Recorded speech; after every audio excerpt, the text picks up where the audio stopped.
बेकसूरों को जेल में डाला जाएगा और दंगाई प्रवचन देंगे। जवाब तो मांगा जाएगा। जब इकोनॉमी धराशायी हो, कूटनीति में भारत पूरी तरह से घिर गया हो, मगर मुख्य धारा की मीडिया में पूरी तरह से सन्नाटा हो, तो जवाब तो मांगा जाएगा ना। नमस्कार, आप देख रहे हैं जवाब मांगा जाएगा। मैं अभिसार शर्मा।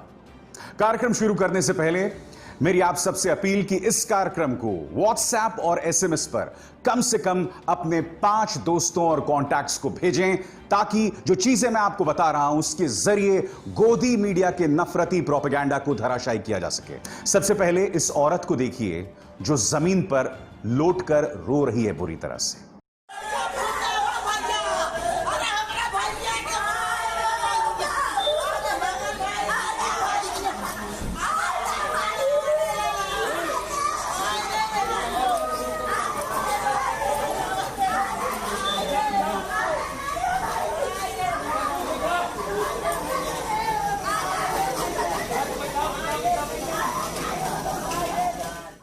आप जानते हैं घटना कहां हुई है? प्रधानमंत्री की लोकसभा सीट बनारस में। और आप जानते हैं हुआ क्या है? गोरख यादव नाम के एक शख्स को भारतीय जनता पार्टी के नेता, क्या नाम है इस नेता का? इस नेता का नाम है रोशन द्विवेदी। खुलेआम उसने गोरख यादव नाम के एक शख्स को गोली मारी, ताबड़तोड़ गोली मारी। और फिर से देखिए तस्वीर, पत्नी की क्या बुरी हालत है। गोरख यादव उर्फ अनिल यादव की हत्या कर दी गई है। उत्तर प्रदेश में रामराज्य के नाम पर जो हत्या और बलात्कार की बाढ़ सी आ गई ना, उसको लेकर मैं पूरी तरह से निशब्द हूं। और यह घटना इसलिए मुझे और भी सालती है क्योंकि यह प्रधानमंत्री की लोकसभा सीट में हो रही है, बनारस में हो रही है। बनारस के इस हादसे में भारतीय जनता पार्टी के नेता ने किस कदर दबंगई दिखाई थी, उसका प्रमाण मिलता है इस प्रत्यक्षदर्शी के बयान से। सुनिए ये क्या कह रहे हैं। ये था कि बाइक खड़ी थी रोड के थोड़ा सा कोने पे, और 4 व्हीलर से एक फॉर्च्यूनर लेकर 4 व्हीलर आए थे। तो उनका ड्राइवर बोला कि ऐसा है कि बाइक हटाओ। ठीक है, तो बोले कि बस सर 1 मिनट, मैं अपने ड्राइवर को पैसा देके हटा दे रहा हूँ। तो वो बोलने लगा कि हटा, मुझे तो फिर बताई लग गई। तो वो बोले कि यार ऐसा क्यों बोल, तो बोला कि उठवा ले, पूछना तो हुए हम कि। तो बोले यार ऐसे कैसे, तो हम लोग सब लोग गए। बोले क्या हुआ भैया? तो उसमें से बोल रहा है कि क्योंकि बताइए अभी, रुक 1 मिनट रुक। तो 2 लड़के आए बाइक से, सब रॉड लेके मारने के लिए। रॉड लेके आए तो पीछे से एक फिर टाटा सफारी से हूटर बजा के लोग आए, 2 गनर और 4 आदमी पिस्टल लेके। तो इन लोग हवे में फायरिंग करने लगे। तो हम लोग से लोग भागे हुए से। तो हम लोग फिर वो जो अनिल यादव है उनको पकड़ के सब रॉड मारने लगे। मतलब उनकी वाइफ पहुंची ना, उनकी वाइफ को ढकेल के लोग पेट के बगल से सटा के रिपीटर से मारा। बोलिए कौन था उनका नाम जो मारे थे? बोली सर, नाम तो नहीं याद, छोटे वाले भाई का नाम याद है, रोशन यादव, रोशन द्विवेदी। यानी कि रॉड से पिटाई, बंदूक से धमकाना और मदद के लिए कोई नहीं आया। जवाब में पुलिस का यह कहना है, बनारस पुलिस का यह कहना है कि गिरफ्तारी कर ली गई है। मगर सवाल यह, भारतीय जनता पार्टी का नाम लेने से कतरा क्यों रही है बनारस पुलिस? जिस तरह से सत्ता से जुड़े नेता, उनसे जुड़े अपराधी गैंग बेखौफ हो गए हैं, जिस तरह से नौकरशाहों के लिंक्स विकास दुबे जैसे गैंगस्टर्स से सामने उभर कर आ रहे हैं, जिस तरह से गैंगस्टर्स के लिंक्स पुलिस वालों से उभर कर आ रहे हैं, जिस तरह से पुलिस ज्यादती करती है आम इंसान के साथ, मेरे पास शब्द नहीं रह गए हैं। मैं आपको बता दूं, मेरे साथ इस मुद्दे पर 2 खास मेहमान भी जुड़ रहे हैं। संजय सिंह आम आदमी पार्टी से, आपको याद होगा संजय सिंह विधानसभा में घुस गए थे। आम आदमी पार्टी पर भी कड़ी कार्रवाई योगी सरकार कर रही है, उनके दफ्तर पर दबिश डाली जा रही है। साथ ही मेरे साथ जूही सिंह जो कि समाजवादी पार्टी नेता हैं।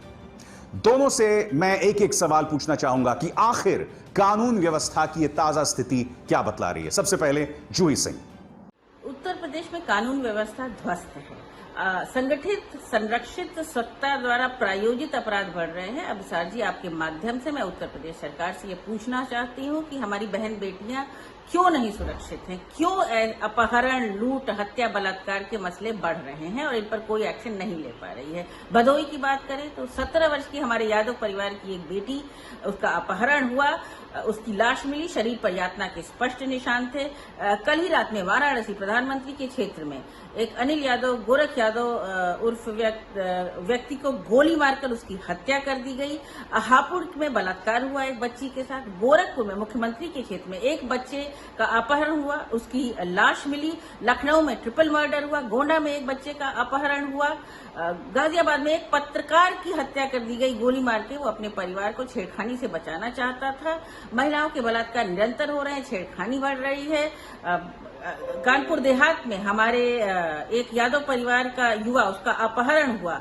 कई दिनों बाद उसकी लाश मिली। पुलिस को संज्ञान में भी नहीं था। तो उत्तर प्रदेश सरकार आंकड़े और ग्राफ जारी करके किस तरह का जस्टिफिकेशन देना चाह रही है? अपनी जिम्मेदारी से बच रही है? इस मुद्दे पर आम आदमी पार्टी के नेता और राज्यसभा सांसद संजय सिंह क्या कह रहे हैं, आप सुनिए। आज उत्तर प्रदेश एक अपराध प्रदेश के रूप में तब्दील होता जा रहा है। अपराधों की बाढ़ आ गई है। हत्या, लूट, डकैती, अपहरण का उद्योग बहुत तेजी के साथ उत्तर प्रदेश में पनप रहा है। और इसके पीछे से जो प्रमुख कारण है वो है नेता, अपराधी, माफिया, पुलिस का गठजोड़। और अभी जो पिछले दिनों घटनाएं हुई हैं वो बहुत चौंकाने वाली हैं। प्रधानमंत्री के संसदीय क्षेत्र में, प्रधानमंत्री के संसदीय क्षेत्र के अंदर गोरख यादव को दिन दहाड़े उसकी पत्नी के सामने गोली मार के हत्या कर दी गई। इसके पहले भदोही में एक महिला के साथ बलात्कार करके उसकी हत्या करके उसके शरीर पर तेजाब डाल दिया गया। उसके पहले लखीमपुर में एक छोटी बच्ची के साथ बलात्कार किया गया, उसकी हत्या कर दी गई, उसके शरीर को छत विछत कर दिया गया। 8 पुलिस के जवानों की हत्या, विक्रम जोशी की हत्या, ऐसे तमाम कांड उत्तर प्रदेश में पिछले दिनों हुए हैं। बात यहां नहीं रुकती दोस्तों। आप रोज सुबह उठ के अखबार, तो चलिए मेरे घर अखबार नहीं आता है, मगर इंटरनेट पर मैं देखता हूं तो उत्तर प्रदेश से एक ना एक विभत्स अपराध की घटना सामने उभर कर आती है। आपके सामने ब्रजेश मिश्र की ये खबर, दिल को चीरने वाली ये घटना सिहरन उत्पन्न करती है। भदोही में एक युवती का रेप करने के बाद राक्षसों ने उसकी हत्या कर दी। शैतान यही नहीं रुके, लाश को तेजाब से नहला दिया गया। युवती की पहचान मिटाने के लिए चेहरा तेजाब से जलाया। बेटी की लाश भयावह रूप से मिली। तस्वीर देखकर आत्मा कांप उठेगी। और यही नहीं, ब्रजेश मिश्र बता रहे हैं कि एसपी भदोही ने इस बात को स्वीकार किया था कि लाश को जलाने के संबंध में उन्होंने वीडियो जारी किया था। एसपी का यह बयान शैतानों की दरिंदगी बताने के लिए पर्याप्त है। वो बयान आप सुनिए। सूचना मिली है कि डेड बॉडी मिली है, घर वालों ने इसकी पहचान की है। अब डेड बॉडी का पोस्टमार्टम कराया जा रहा है, उसी अनुसार फिर आगे कार्रवाई की जाएगी। प्रथम दृष्टया तो यही लगता है कि इसका मर्डर किया गया है और इसको बहुत ही बुरी कंडीशन कर दी गई है। डेड बॉडी फुल भी आई है। बाकी और चीज़ें तो पोस्टमार्टम से क्लियर होंगी। जलने की भी बात आ रही है। जलने का है, आ रही है, लेकिन अब ये लग नहीं रहा कि किस चीज़ से जली हुई है, लेकिन जलने का तो आ रहा है। अब खबर सामने आ रही है कि पुलिस इस बयान से मुकर रही है कि लाश को जलाया गया था। मुद्दा वो नहीं है। मुद्दा ये कि हमारी एक बेटी मारी गई बेरहमी से, और एक के बाद एक इस तरह की तमाम मिसालें सामने उभर कर आ रही हैं। मैं ये जानना चाहता हूं, ये अहंकार सत्तारूढ़ भारतीय जनता पार्टी को या यूपी पुलिस को कहां लेकर जाएगा? जब विकास दुबे नाम के गैंगस्टर ने हमारे 8 पुलिस वालियों को मौत के घाट उतारा था, तब मेरे जैसे कई पत्रकार आपके पक्ष में आए थे। तब ये जो प्रचार तंत्र के लोग हैं, प्रो बीजेपी मीडिया, तब ये आपके पक्ष में नहीं आए थे। और बात यहां नहीं रुकती है। उस वक्त भी आपको याद होगा, एक डीएसपी ने लेटर लिखा था एसएसपी साहब अनंत देव तिवारी को कि किस तरह से थाना इंचार्ज विकास दुबे के साथ मिला हुआ था। उसके लेटर पर कोई कार्रवाई नहीं हुई और फिर वो लेटर ही गायब कर दिया गया। इस तरह से काम हो रहा है। विकास दुबे जब पकड़ा गया, कायदे से उसे पकड़ा जाना चाहिए था, उसे कटघरे में खड़ा करना चाहिए था, उल्टा लटकाकर उसे पूछना चाहिए था कि नौकरशाहों में, पुलिस में और राजनेताओं में तुम्हारे किससे तार हैं, मगर गाड़ी पलटा दी गई। और उसको लेकर सबने तालियां बजाई थी कि वाह, सही मायने में ये लॉ एंड ऑर्डर होती है। आज मैं आपसे सवाल पूछ रहा हूं, रामराज कहां है? वो वादा कहां है? रोज इस तरह की खबरें आ रही हैं, त्राहिमाम है, और मेन स्ट्रीम मीडिया इस पर सवाल नहीं उठाएगा। भदोही की घटना देखिए, सिहरन पैदा करने वाली घटना है। भारतीय जनता पार्टी का एक नेता मंदिर में घुस के गोली मार देता है, सिहरन पैदा करने वाली खबर। क्या यूपी के लॉ एंड ऑर्डर पर आप किसी चैनल पर डिबेट होते देख रहे हैं? क्या कोई भी इस मुद्दे को संजीदगी से उठा रहा है? नहीं उठा रहा है। मुद्दा क्या उठाया जा रहा है? सुशांत सिंह राजपूत का। सीबीआई ने जांच के आदेश दे दिए हैं, मगर खबरों में जिस तरह का घटियापना सामने उभर कर आया है ना, उसके लिए मेरे पास शब्द नहीं है। खासकर यह शख्स कंगना रनावत, ये मेरी पसंदीदा अभिनेत्री हुआ करती थी, अब भी मैं इनकी अभिनय का कायल हूं, मगर सुशांत सिंह राजपूत एपिसोड में इन्होंने शुरुआत की थी भाई भतीजावाद से। अब रिया चक्रवर्ती पे टारगेट किया जा रहा है। अगर आपके पास सबूत है तो चलिए उसे कटघरे में रखिए। और अब मैं आपको बताता हूं कि सुशांत सिंह राजपूत के अपने परिवार ने क्या कहा है कंगना सिंह रनावत के बारे में। आपकी स्क्रीन पर उनके वकील विकास सिंह क्या कह रहे हैं, सुनिए। एक न्यूज चैनल से बात करते हुए सुशांत के पिता के सिंह के वकील ने कहा, कंगना अपना एजेंडा चला रही हैं। वो उन लोगों पर हमला कर रही हैं जिसके साथ उनकी व्यक्तिगत समस्या है। वो अपना हिसाब चुकाना चाहती हैं। ऐसा लगता है कि कंगना अपनी ही धुन में है। वहीं सुशांत सिंह राजपूत की फैमिली द्वारा की गई एफआईआर में कंगना के किसी भी दावे को शामिल नहीं किया गया है। इस बीच कंगना रनावत यह दावा कर रही हैं कि सुशांत सिंह राजपूत का परिवार भी उनके साथ है और उनके वकील विकास सिंह भी। उनका ट्वीट इस बात का सबूत है। दरअसल कंगना रनावत की दिक्कत यह है कि उनके लिए कोई भी लक्ष्मण रेखा नहीं है। इस खबर में देखिए, वो दीपिका पादुकोण के डिप्रेशन का मजाक तक उड़ा रही हैं। बकौल कंगना, जो लोगों ने डिप्रेशन का धंधा बना लिया था, जनता ने उन्हें मुंह तोड़ जवाब दिया है। जो डिप्रेशन की थ्योरी है, ये दीपिका पादुकोण जो है वो अचानक से 2015-16 में कहती हैं कि 2008 में मुझे डंप किया गया था, तो मुझे उसका डिप्रेशन आज हो गया है, 8 सालों बाद। उसके बाद में बीच में उनके अफेयर भी चल रहे हैं, वो अच्छे से काम भी कर रही हैं, वो बाहर जाके सजती सवरती भी हैं, सब कुछ होता है, शादी भी हो रही है, पर डिप्रेशन साथ साथ में है। ऐसा कैसा डिप्रेशन होता है जो कि 8 साल बाद होता है?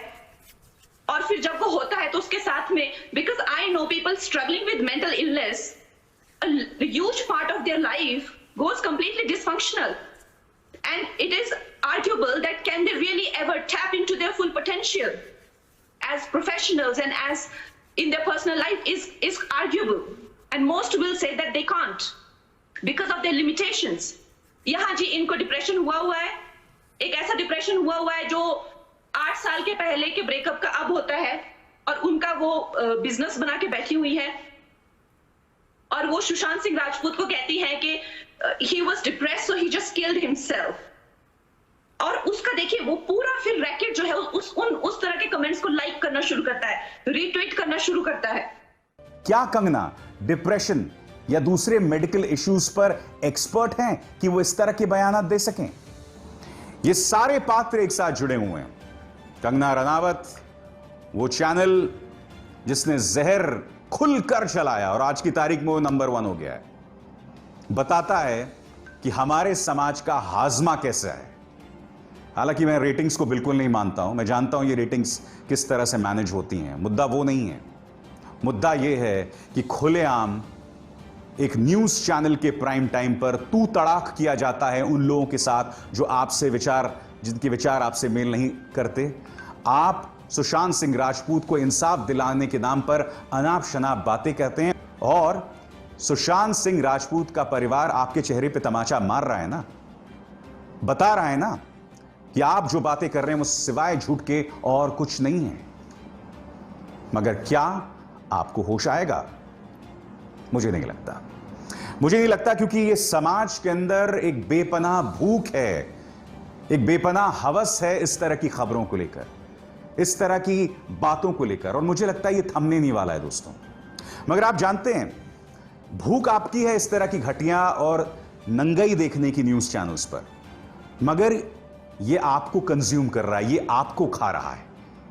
ऐसी खबरों, ऐसी झूठ, ऐसे नफरत को देने से आपकी भूख तो मिट रही होगी, मगर इसका नुकसान आने वाली पीढ़ियां भुगतने वाली। क्योंकि जब ये तमाम चीजें आप प्राइम टाइम पर देखते हैं तो आपके बच्चे आपके साथ बैठे होते हैं, और यकीन मानिए अगर आप नफरत के एसिड में अपने बच्चों को बड़ा करेंगे तो इसका नुकसान किसी और को नहीं होगा, आपके बच्चों को होगा। उस जलन से आपके बच्चे ही तड़पेंगे। ये बात याद रखिएगा, ये बात सिर्फ एक पत्रकार आपसे नहीं कह रहा, एक बाप कह रहा है जिसके 2 बच्चे हैं। और मैंने अपनी तरफ से पूरी कोशिश की है कि इस नफरती एजेंडे से अपने बच्चों को दूर रखूं, मगर क्या आप ये काम कर रहे हैं? जवाब मांगा जाएगा। अगर आपको हमारे वीडियोस पसंद आए तो प्लीज लाइक करें, सब्सक्राइब करें और शेयर करें।